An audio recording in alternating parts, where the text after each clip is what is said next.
Hello and welcome to Options Guide TV. My name is Brian Overby. I'm the author of The Options Playbook, and I'm going to be your host for about the next 25 minutes here on Options Guide TV.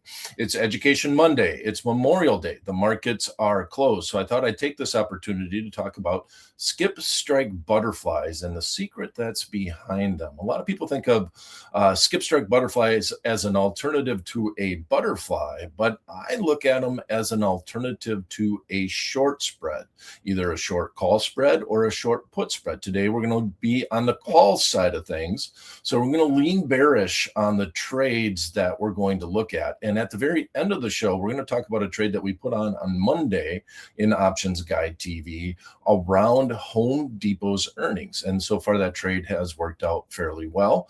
And we're just going to take a peek at the setup of a live trade at the end of this PowerPoint presentation. But before I get too far along, I have to let you know that if you are going to trade options, you should read the characteristics and risks of standardized options. Anything that is used today, including real securities, is not meant to be a recommendation or advice. Past performance is not a guarantee of future results. All right, so let's talk by just setting up a butterfly. Now, a butterfly in general is usually considered a neutral trade. In other words, you don't really want the market to move very well. It is a ratio trade in that you buy one, sell two, buy one. But that means that the net debit that you pay for the butterfly is the maximum risk of the trade. So the maximum reward of the trade is going to be the width between the strikes less the net debit paid. So the width between the strikes is relative to this strike and that strike. Now, this is a generic example, so there's no strike prices. But that would give you the maximum upside that you could have on the trade. And if you set it up as a standard butterfly, you're going to pay a net debit to execute the trade. Now, the max risk then will be that net debit paid, and the break even will be this strike, the lowest strike. And we're going to talk about call options today, as we highlight here up in the title. So it's going to be this strike plus the net debit paid, and that will be your break even right here. And the break even on this end would be this strike minus the net debit paid, and that's where you would cross the x-axis. So this is a standard butterfly. If you don't expect a lot of movement, you would put this right around where the current underlying stock is. In other words, this strike would be fairly equal to the strike where the actual underlying is trading at this point in time. Now, I've done butterflies a lot, especially on zero DTE trades. Like to do them using the S&P 500 index, the good old SPX. And if you do that and you want to lean bullish or bearish, you just kind of move that center strike either up if you're bullish, or you go back and you use puts and you move it down if you're bearish. And that is the concept of making it a little bit more bullish or bearish, but usually it's considered a more neutral based trade. You put it on close to, you want the underlying stock fairly close to the middle strike, and you hope it doesn't move very much. And you have a real nice risk reward scenario, but it's more so at the expiration date if you're looking at butterflies. And hence the reason why zero DTE, just options that only live one day, the butterfly strategy is very interesting in that scenario. Okay, so let's move on. Let's look at a short call spread. Why are we talking about butterflies and looking at a short call spread? Well, mainly because the short call spread is going to be a part of the butterfly. So if I do a short call spread, it's pretty straightforward in that the market is down here somewhere on the x-axis in the profit and loss graph, and you want the market to stay there. So anywhere below your first strike on the call side of things, right, you're still okay. So you're neutral to bearish. If the stock is here and it kind of comes up, but it doesn't quite get to your short strike, you're still all right. A high probability of success because of this, because if the market stays where it's at or goes lower, you're fine. If the market does come up, you take your strike price, the short call strike price, plus the net credit received, and that gives you your break-even price. And then your risk is limited all the way up to your long call strike price. But from that point on, you have no further risk on the short call spread. The maximum reward will be that net credit received. The maximum risk will be the difference between the strikes minus the net credit received. And the break even is the short strike, the option that you sold, plus the net credit received. All right, so now let's combine these two. And if you combine them, that's where the skip strike butterfly comes from. And hence my little intro that says, I look at this as an alternative to a short spread as opposed to an alternative to a butterfly. The short spread is what's driving. It brings the risk into the trade. So now I should also mention that if you are looking at the short call spread, you have additional risk, but like you bring in the net credit, but the width between the strikes is the risk. And so that is where it comes from. So there's going to be a margin requirement on the short call spread. Guess what? There's also going to be a margin requirement on the skip strike butterfly because of this concept. All right, so now let's combine the two.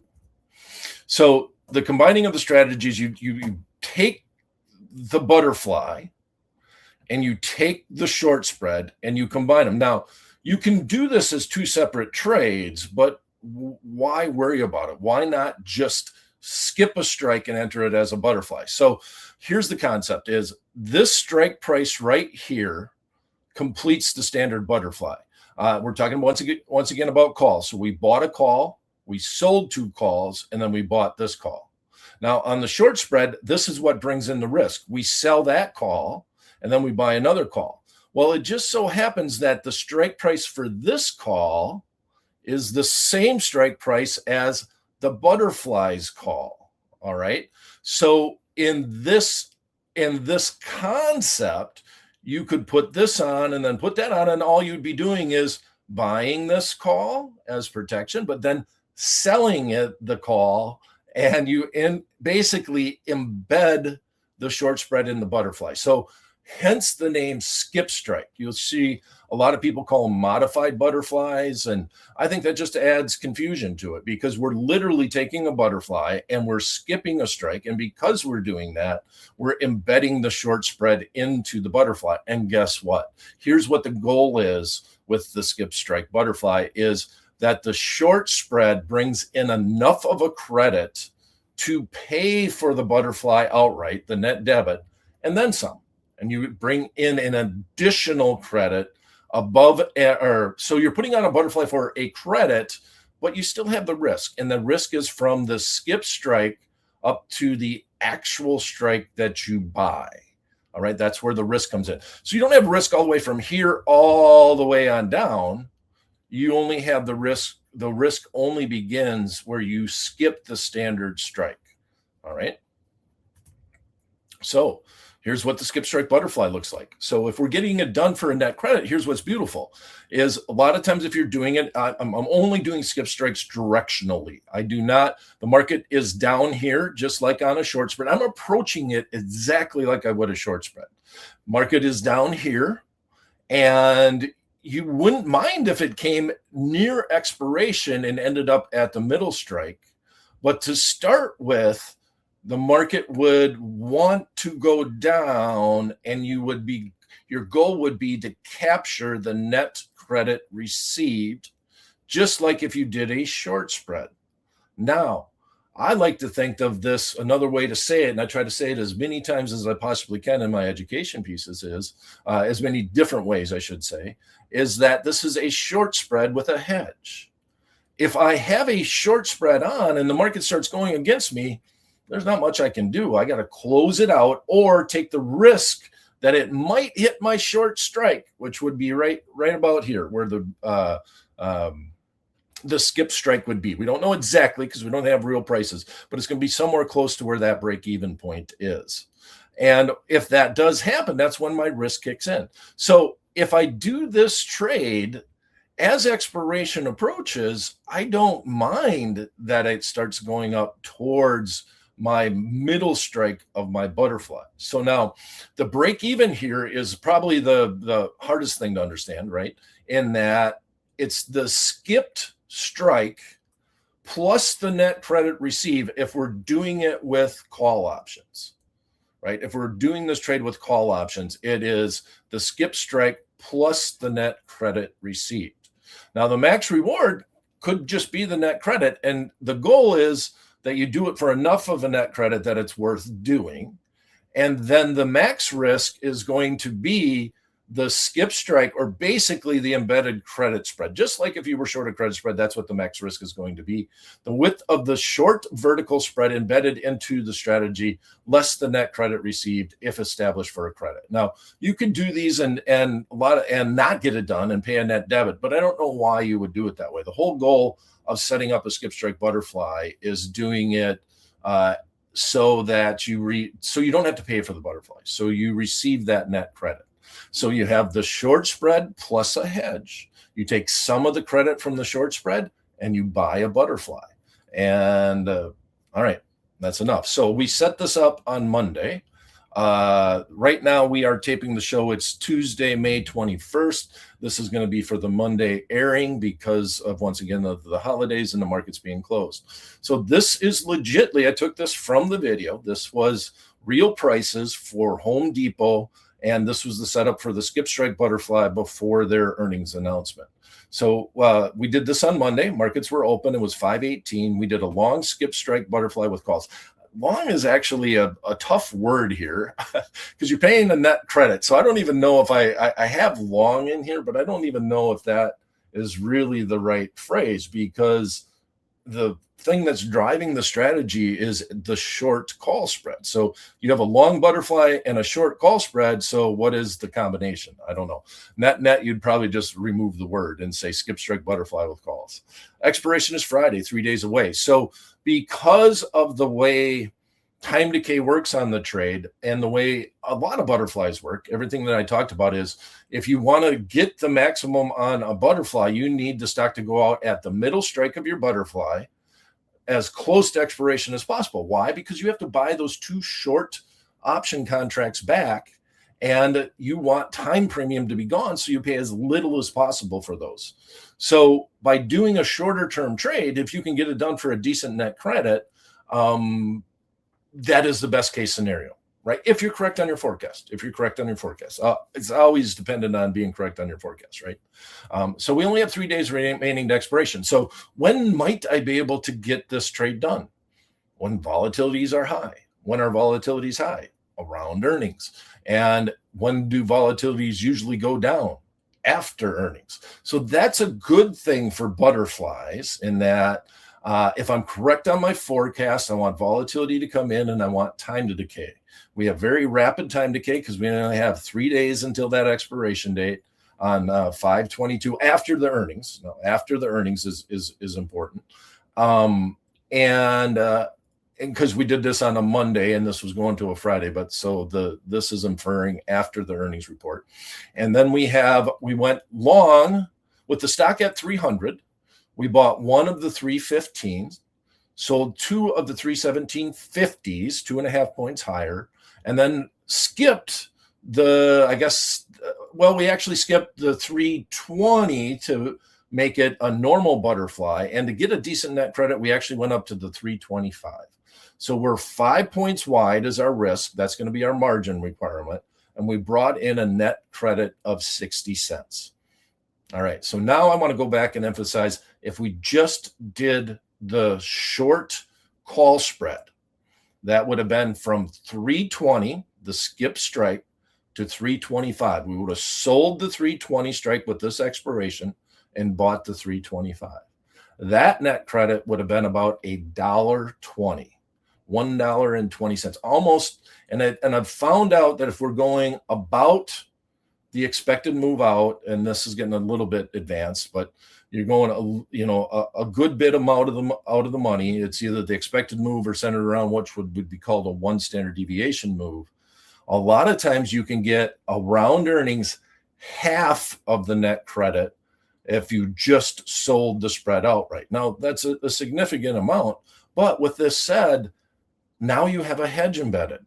You took 60 cents to pay for a butterfly. You took that away from your net credit to automatically put your hedge in. And the stock actually rewarded us in that the Home Depot announced earnings, and we've been kind of targeting the retail space and the earnings in the retail space, mainly because the consumer has been a little sketchy lately. So on a lot of these retail stocks that are announcing earnings, in particular this week, they announced a lot of companies. Walmart announced, Home Depot announced, Target announced, TJX announced. So there were a lot of retail companies announcing earnings. And we use this strategy on a lot of them because we're bullish, but neutral, right? Not expecting a huge move to the upside, and that's all that we want. If I'm doing this trade, realize the 60 cents is a goal. I'm trying to make the 60 cents. If the stock actually comes up and closes at 317.50 on expiration, I can actually put this on for a net credit and take it off for a net credit, unwind it for a net credit, which is kind of nuts. So I'm doing a butterfly, receiving a credit to put it on, and I have the potential to receive a credit to take it off. And where Home Depot is trading at right now, that potential is real, because we're approaching the 315 level in Home Depot right now as we speak, as we tape this show. And if we just slowly drift up towards the 317 level by tomorrow, we could take this trade off for a net credit, and it would be a very successful trade. Now, we're not always successful on every trade that we look at, but that would be the ideal situation. Now, you need it to be as close to expiration as possible. So you'd prefer to close it out tomorrow at this level than today, because once again, you're short these two call options right here at the 317 level, and you want those to go away because that's what creates your risk, and you want to pay as little for those option contracts as possible, and then you get the intrinsic value of the 315 long call option. All right, that's it for Education Monday. My name is Brian Overby. You can follow me on x.com at Brian Overby. Check out the Trader website. Trader sponsors all of these events. Hub.trader.com if you want to get access to all the speakers. Use a free sign-on. On Fridays, we're actually doing Fundamental Fridays. If you want to learn more about the basics of options, tune in on every Friday for my show that's centered around the fundamentals. And if you'd like to trade along with me, just look in the description below, and there is a link to the Trader website. And if you set up an account, you can actually execute on the exact same platform that I execute my trades on, right along with me during the show. All right, check out my book, The Options Playbook, and we'll see you next time.